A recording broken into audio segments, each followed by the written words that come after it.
बहुत फेमस गाना आपको सुनने को मिलेगा। और इसी तरह का और गाना अगर सुनना है तो आपको इनके यूट्यूब चैनल बंदर रूप पे जाना होगा।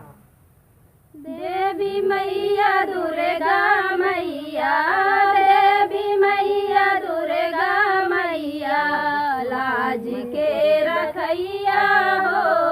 देवी मैया दुर्गा मैया, देवी लाज के रखैया हो। माता दिहलु पिता दिहलु, दिहलु बहिनिया हो। माता दिहलु पिता दिहलु, दिहलु बहिनिया हो। देवी मैया भैया दैदा, देवी मैया भैया दैदा, राखी बान्हवैया हो। देवी मैया भैया दैदा, राखी बान्हवैया हो।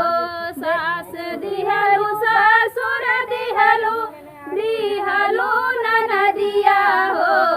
सास दिहलु ससुर दिहलु, दिहलु ननदिया हो। देवी मैया देवरा दैदा, देवी मैया देवरा दैदा, होली खेलवैया हो। देवी मैया देवरा दैदा, होली खेलवैया हो।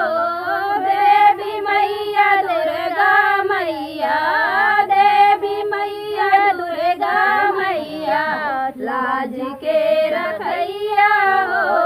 धन दिहलु दौलत दिहलु, दिहलु रुपैया हो। धन दिहलु दौलत दिहलु, दिहलु रुपैया हो। देवी मैया बेटा दैदा, देवी मैया बेटा दैदा, अंगन खेलवैया हो।